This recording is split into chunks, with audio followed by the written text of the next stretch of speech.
Magandang umaga mga bata.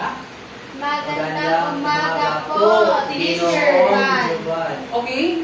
Bago natin simulan ang ating formal na talakayan, inaanyayahan ko muna ang lahat na magsitayo para sa ating panalangin. Ate Roslyn, maaari mo bang panunahan ang ating panalangin? Sa ngalan ng Ama, ng Anak, ng Espiritu Santo. Panginoon, naway gabayanin po kami sa aming kakalagayan ng araw na ito. Amen. Okay, sa uulitin, magandang hapon mga bata. Magandang hapon po, Teacher Van. Okay, bago tayo umupo sa inyong mga upuan, pakipulot mo na yung mga kalat sa ilalim at pakiayos na rin ang mga ito.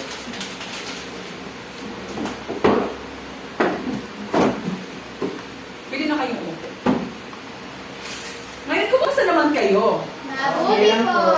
Nakakaya bang lahat? Opo. Baka may nagugutom, nauuhaw. Wala po. Okay. Ngayon, excited na ba kayo para tuklasin ang ating ang bagong tatalakayin? Opo. Okay, magaling. Kitang-kita naman talaga sa inyong mga mukha na kayo ay disibido at excited na magtuklasan ngayon.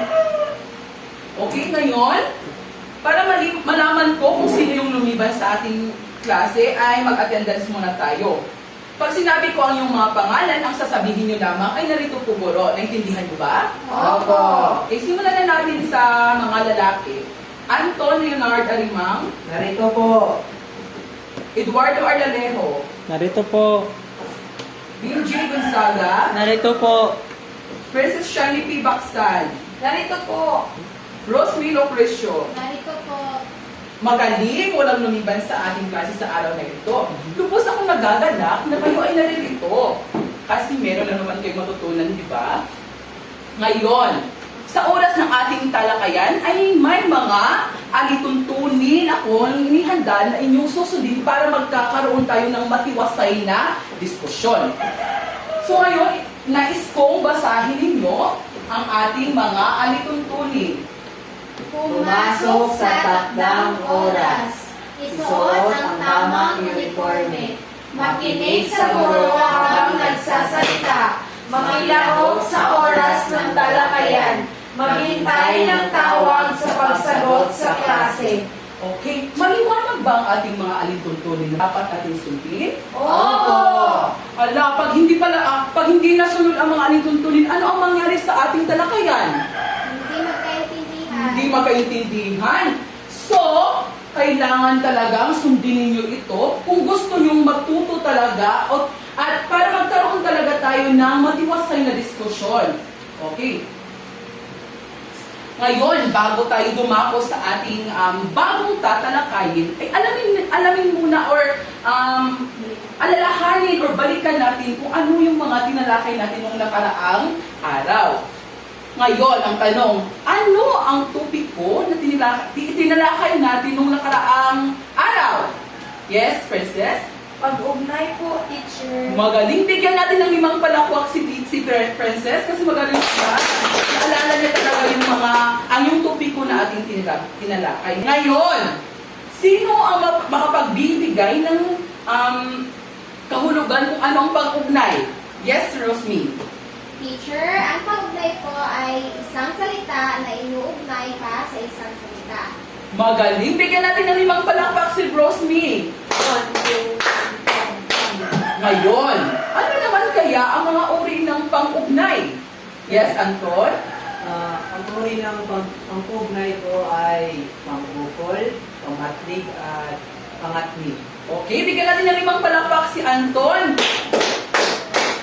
Magaling! Natutuwa talaga ako na naalala niyo yung mga topiko natin nung nakaraan, kaya excited na ako na turuan kayo ng bagong topiko ngayon. At bago yan, meron akong nahandang laro. Ang larong to ay tinatawag na pick to word. Ang gagawin nyo lamang ay tingnan yung mga larawan na ipapakita ko at bumuo kayo ng inyong mga sariling pangusap.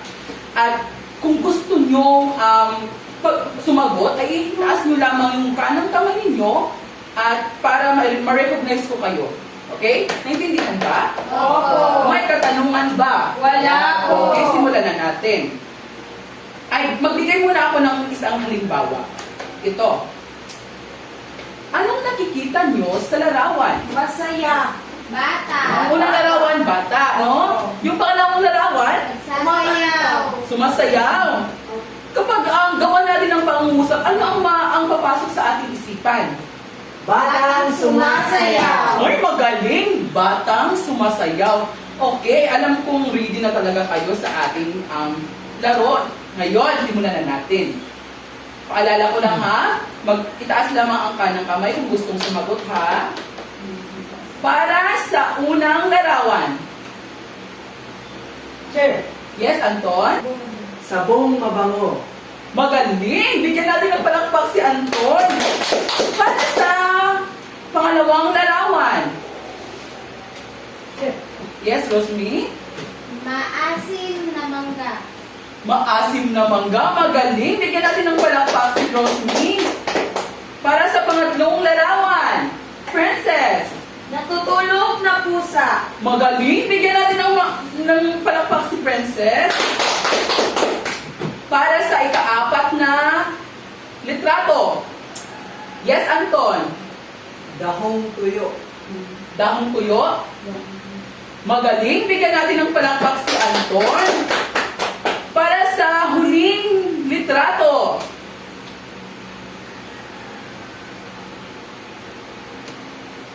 Ano yung nakikita yung unang litrato? Anong kulay? Ula. Yung pangalawa? Sasakyan. Wala na sasakyan. Kulang Ulang sasakyan. sasakyan. Kulang sasakyan. Magaling! Bigyan natin ng masigabong palakpakan ng ating mga sarili. Ang galing-galing niyo talaga. So, ang mga larawan nito ay may kaugnayan para sa bagong paksang tatalakayin sa araw na ito. Ngayon, alamin natin yung mga layunin na dapat natin alamin sa paksang ito. O dapat natin ma-achieve. Okay, basahin natin lahat. Pagkatapos ng aralin, ang mga estudyante ay naasahan matukoy kung saan at kailan gagamitin ang pang-angkop na ng, at G. Magamit ng waso ang mga pang-angkop na, G at ng sa pangusap. Napapahalagahan ang wasong paggamit ng pang-angkop na, ng at G sa pangusap. Okay, maraming salamat. Ngayon, may inihanda na naman akong isang gawain na dapat ninyong gawin para sa araw na ito or sa ating topiko. Sa paksang ito. Okay. Ngayon, may inihanda akong 6 na litrato at may mga pangungusap. May pangungusap sa ibaba nito. At ang gagawin nyo lamang ay punan ang pangungusap gamit ang isang salita. Isulat ito sa patlang. Naintindihan nyo ba? Oo. Sige. Sa unang litrato, sinong gustong sumagot? Sir, Yes, Anton?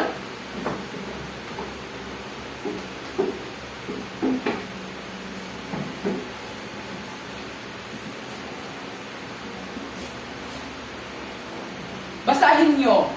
Pusong tumitibo Ano ang isinulat ni Anton? ng. Tama ba ang sagot ni Anton? Oo. Okay, magaling, tama. Bigyan natin si Anton ng Allen Junisha Club.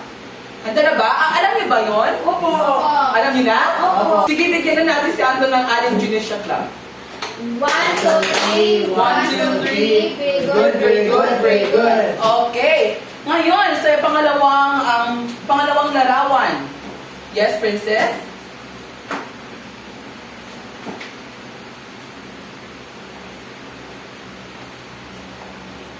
Ano ang inilagay ni Princess? O ano ang sinulat ni Princess? Na. Tama ba ang sagot ni Princess? Oo. Hala, basahin naman natin yung pangungusap. Bulaklak na mabango. Tama ba yon? opo. Magaling, bigyan natin si Princess ng Allen Junisha Club again. 1, 2, 3. 1, 2, 3. Very good, very good, very good. Magaling. Ngayon, sa pangatlong larawan. Yes, Rosmi?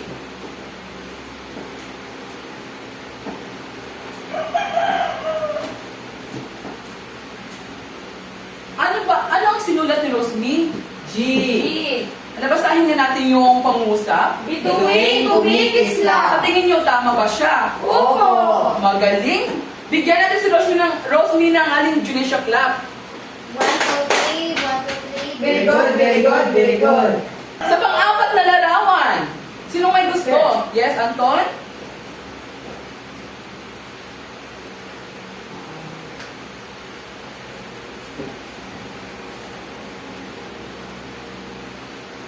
Ano ang sinulat ni Anton? Noun. Tama ba siya? Opo. Wala? Basahin niya natin yung pangungusap. Mamong pusa. Okay, magaling. Bigyan natin siya ng Allen Junisha clap. 1, 2, 3, 1, 2, 3. Very good, very good, very good. Sa panglimang larawan. Yes, Princess?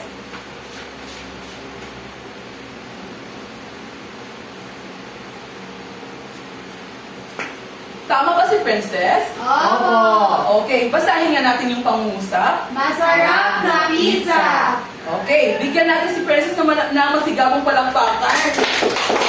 Para naman sa panghuling larawan, sino ang gustong sumagot? Yes, Rosmi?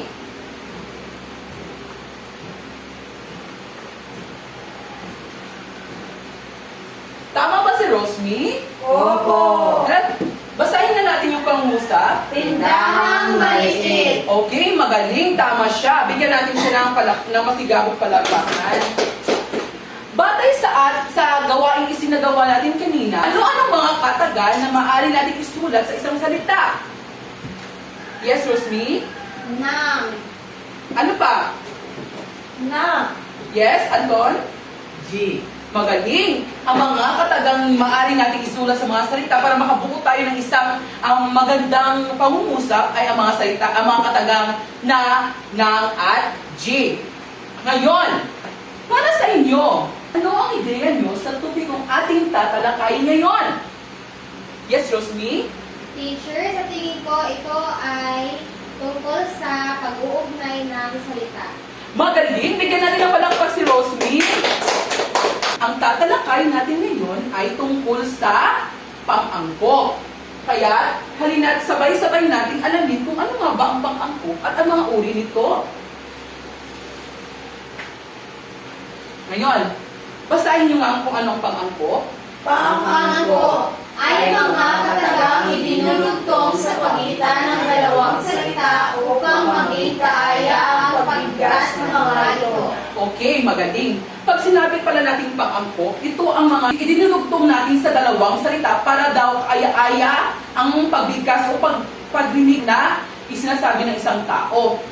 Tapos, dito, papasok na din yung tinatawag nating grammar. Kasi, kailangan, sa isang pangusap, kailangan nating sundin kung ano yung mga kataga or mga salita na ating ilalagay sa mga pangusap para aya-aya o para maging tama ang pangungusap na ating ginawa, sinulat, or binibigkas. Ngayon, ang pang-angkop ay may tatlong uri. Una, ang na. Ginagamit kung ang naunang salita ay katinig maliban sa letrang N. So, di ba, pag sinabi natin katinig, ito yung mga B, C, D, except sa A, I, I, O, di ba? So, magbigay kayo ng isang salita na nagsimula sa katinig. Yes? Masarap na pizza. Halimbawa, sige, masarap, tapos pizza, yung isang salita. So, anong katinig ang maaari natin isulat sa gitna ng mga dalawang salita? Na. Na. Di ba? Kasi, sabi pa nga, kapag katinig yung, di ba sa salita masarap, ano yung huling P. salita or letter? P. Di ba? P. So, katinig siya. Kaya, na ang ating ilagay or idugtong sa isang pangong salita. Halimbawa nga, yung sinabi ni Princess, masarap at pizza. So, ang ilagay natin ay na kasi katinig yung sinundang letra sa isang unang salita. Masarap na pizza. Kasi hindi natin pwedeng gawing masarap. Nang. Masarap. Nang. O, di ba? Masarap ng pizza, di ba? Hindi naman pwede yon. Ngayon, naintindihan nyo na ang unang uri ng pang-angkop? Opo. Ngayon, dumako naman tayo sa nang. ay kinakabit sa naunang salita na nagtatapos sa patinig. Dito na, patinig, yung mga aiyo ko. Halimbawa ng patinig, mga salita ng may patinig ay maamo at pusa. Di ba? O, ang nasa huli. Kasi patinig siya, kaya ang idudugtong natin ay katinig na ng magaling. So, pag bigkas sila natin yung pangusap, ang mangyayari ay maamong pusa na. Okay. Naintindihan niyo ba ang ikalawang uri ng pangangkop? Opo. Ngayon, dumako naman tayo sa huling uri nito, ang G. Ay kinakabit sa naunang salita na nagtatapos sa letrang N. Nagtatapos lang talaga siya sa mga salita nagtatapos lang talaga sa letrang N. Halimbawa, salitang dahon at tuyo. Di ba ang huling letra sa unang salita na dahon ay N. Kaya, ang idugtong mo na lamang dyan ay ang katinig na G. Okay, kaya maging ano na siya, dahong tuyo. Yun na yung ang tamang pangusap niya. Ngayon, naintindihan niyo ba kung ano ang pang-angkop? Opo. Okay, ngayon dahil naintindihan niyo na ang ating topiko, ay may inihanda akong gawain. Hatiin ko kayo sa 4 na grupo. Ang gagawin niyo lamang ay sagutan yung mga inihanda kong mga katanungan dito by group. Di ba? Naintindihan ba? Opo. Okay, magsimula na kayong magbilang. 1, 3, 4, 1, 2, 3, 4. Okay, dito yung unang pangkat, pangalawang pangkat, pangatlong pangkat, at pang-4 na pangkat.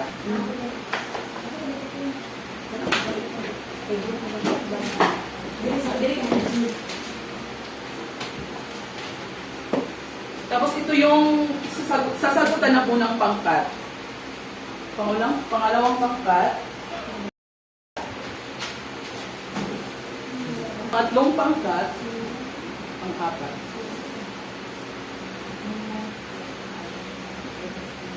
Bigyan ko lamang kayo ng 5 minuto para gawin ang gawain na yan.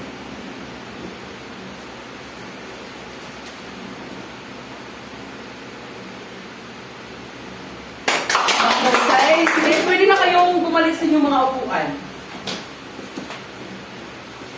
Okay, para sa inyong pagsusulit, ay may nanda ako dito mga katanungan at sagutan nyo lamang ito sa loob ng 2 minuto.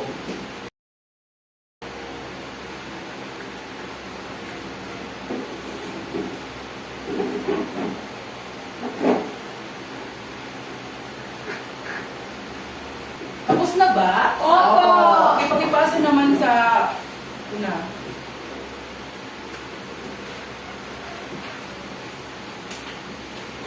Ngayon, para sa inyong handang aralin,